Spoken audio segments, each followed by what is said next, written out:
Howdy folks, I figured I'd do another video today.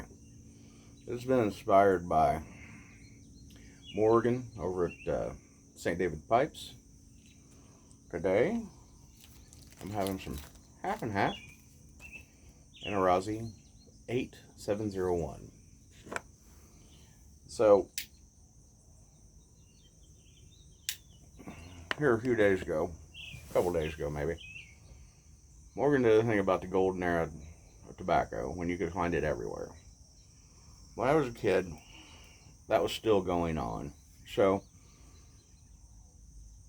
we'd go to the drugstore with my grandmother, and right by the counter where you would go to get your pills, there was a display that was on a pedestal that held pipes. So while she was getting her medicine, I would sit there and I would look at the pipes. And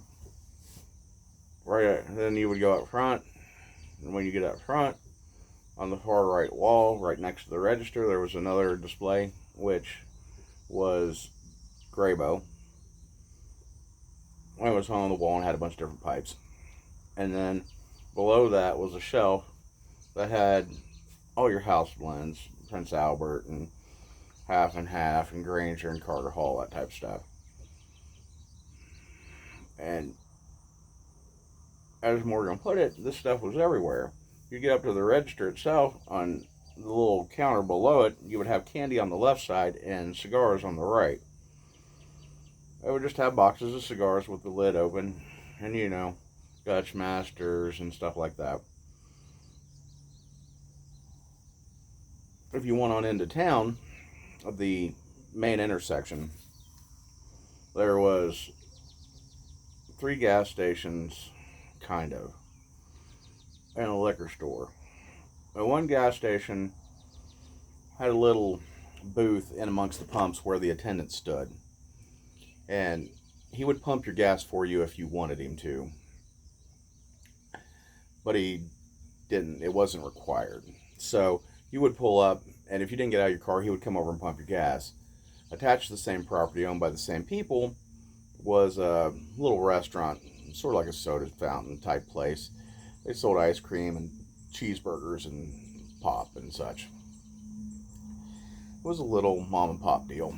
And then directly across the road from that was a little service station type deal. You go in there, get your oil changed, tune up.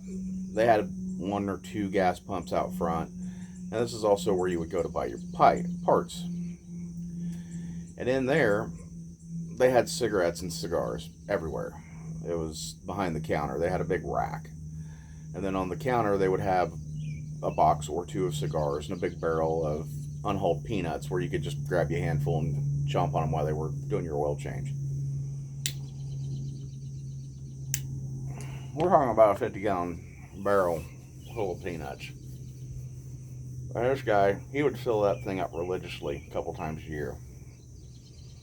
But the cigars and stuff were in there. You could buy your parts. And then directly across the road, so it'd be kitty corner from the first one, directly across the other side of the highway there, was another garage that also had 1 or 2 pumps. I don't remember, because I was a wee little tyke before they started tearing this shit out. And it was owned by the same guy that owned the service station. It was a full-fledged mechanic shop that took up a half a block. It ran from one corner to the other, but it was only a half a block wide. So, over there, if you went into that place, they sold just cigarettes and the little cigarillos that come in a pack.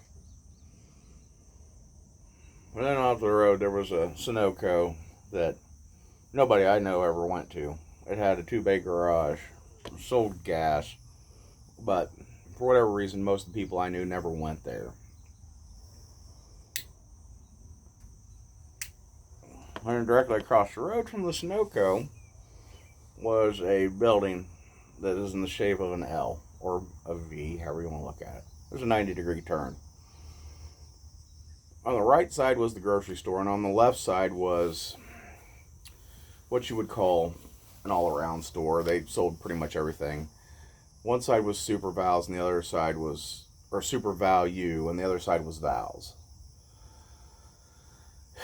And Super Value was the grocery store, and then Vals was the shop. You could buy clothes, you could buy electronics. They had a couple TVs, that type of stuff. And it was just a little shop. And both of them sold tobacco. The grocery store had a big display case that had cigarettes and 5 packs of cigars, like Swishers and Backwoods and that sort of thing. And then in the Vals, they actually had a little counter in there where they sold pipes, cigars, cigarettes, cigars, and it was a little thing. There was never anybody there, but if you rung a bell, somebody would come and get you what you wanted. They had tubs of tobacco, that type of stuff. And being a little kid, you kind of just see all this stuff and you don't think anything about it. But it's always there. And every gas station had cigarettes and cigars and a couple pouches of pipe tobacco, whatever it may be. But skip ahead 11 years. When I'm 14, 15 years old, all that, no smoking indoors, no smoking in restaurants, doing away with all the cigarettes and all the pipe tobaccos and all the cigars in most of the stores. Now, gas stations still carried cigarettes, and maybe you could still find a pouch or two of pipe tobacco, but by and large, you couldn't find much. Your brand names, Marlboro, Camel, Lucky Strikes, those kinds of things. Well, when I was 10 years old, my dad moved from the town he lived in to a small town out in the middle of nowhere. The population of the town itself couldn't have been more than 150, 200 people. It was a little town. It had a bank, it had 2 general store type stores, and it had a post office and a mechanic. That was it. Oh, nope. I take that back. There was a feed mill also. The surrounding population, more people lived in the country than lived in town. So, this little town, my dad lived 5 miles roughly from it, out in the sticks, on a dead-end road in the middle of nowhere. Now, I could get to town via 4-wheeler, dirt bike, 3-wheeler, or if I boosted Dad's truck when he was gone, and go to town and buy lunch and stop at one of the 2 general stores. So there was one. It was owned by an old couple. It was called Otters, and they wouldn't sell you anything if you tried. If you were underage, you go in there, you'd be like, "Hey, I need to get a pack of smokes for. I need to get a box of cigars for." It didn't matter. Well, you could show up with a note. They weren't doing it. They weren't having no part of it. However, the other store on up the road was called Benny's. It was owned by an old man named Benny, hence the name Benny's. He, on the other hand, you can show with a note. It says, "I need X number of packs," with a name. For example, my buddy's mom, she would send us to the store in her car to go get cigarettes and then bring them back to her. Now, of course, me and my buddy, neither of us had a driver's license, but at that point in time where we were at, it didn't matter. Nobody said anything.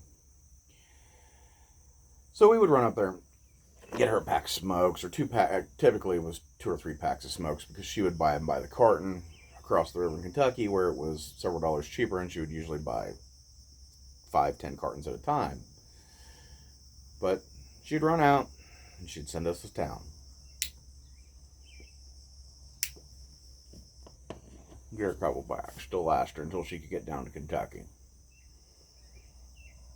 So, about that time, me and my buddy, we started smoking cigarettes and cigars. we go up to Benny's and we, of course, we try to forge notes. Says I need a pack of, and we'd be a pack of something that she wouldn't smoke or his dad wouldn't smoke. And he would laugh. He's like, "No, I ain't hear you. You ain't getting it." So I had a friend of mine tell me, if you just go into Benny's and you tell him exactly what you want, he'll get it for you, but there's a deal. It's like, what's the deal? It's like, you'll see. So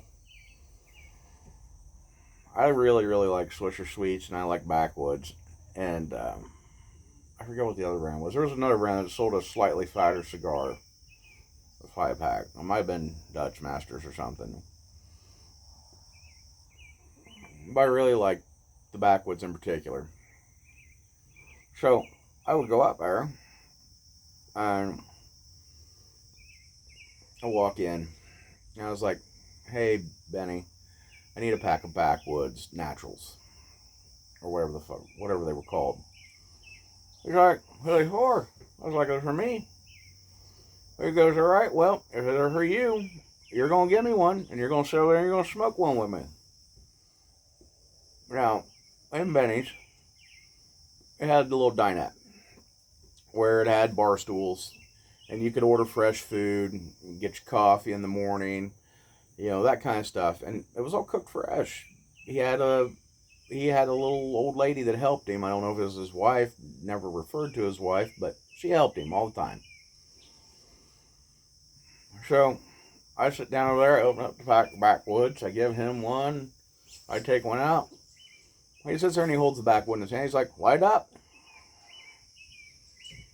So I dig out my little Zippo and I light it up. I start puffing on it. And he then proceeds to light the one up that I gave him. And for the length of that cigar, 35, 40 minutes, maybe half a dozen people came in.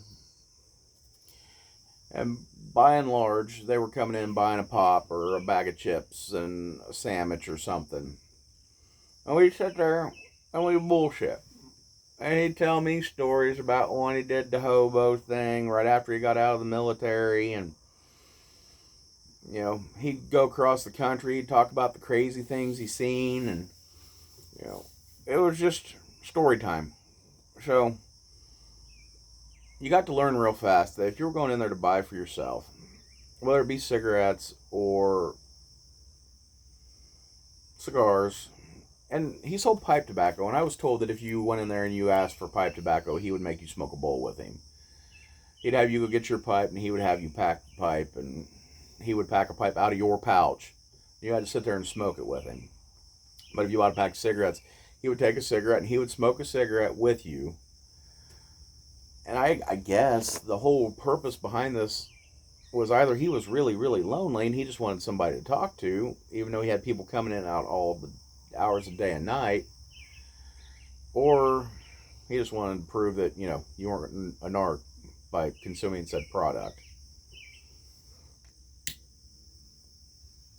But because of that, from somewhere between 14 and 15 on through 18 years old, I would sit in there 3 or 4 days a week, shooting the breeze with Benny. And me and him became really good friends because of this little joint effort in consuming of tobacco. And I would come in and I'd get lunch. Typically is when I would go up there, I would get lunch. So, cold cut sandwich, a soda, a bag of chips, and then sometimes he'd have fresh pie. And a piece of pie. And then I'd buy a pack of smokes or a couple, 3 packs of cigars. And we would sit there and we would smoke and shoot the breeze.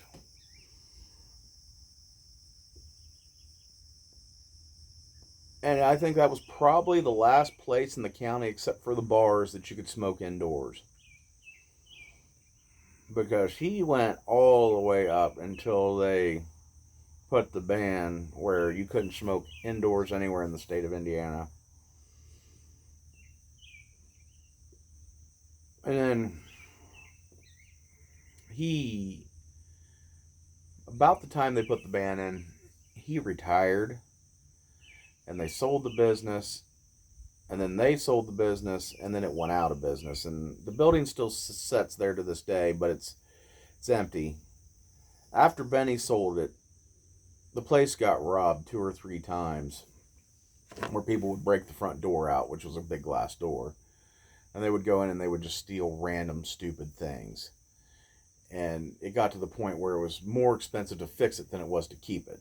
So the owners boarded it up and shut it down. And it still sits there to this day, and they don't want to sell the building. I know a couple people that have tried. To be fair, if I could buy the building and it was in decent enough shape, I think it would be a great spot to reopen a small business. Something different, something unique. Maybe even put in, a tobacco store or something. Tobacco shop. Because it was an old general store. It was narrow and long. It was maybe 20, 30 feet wide, but it was 50, 60 feet long. And he had coolers and pop and all the fun stuff. Anyway, that was my ramble for the day. Hopefully you all have a good one. And remember, if you aren't having fun, you're doing it wrong. Happy smokes.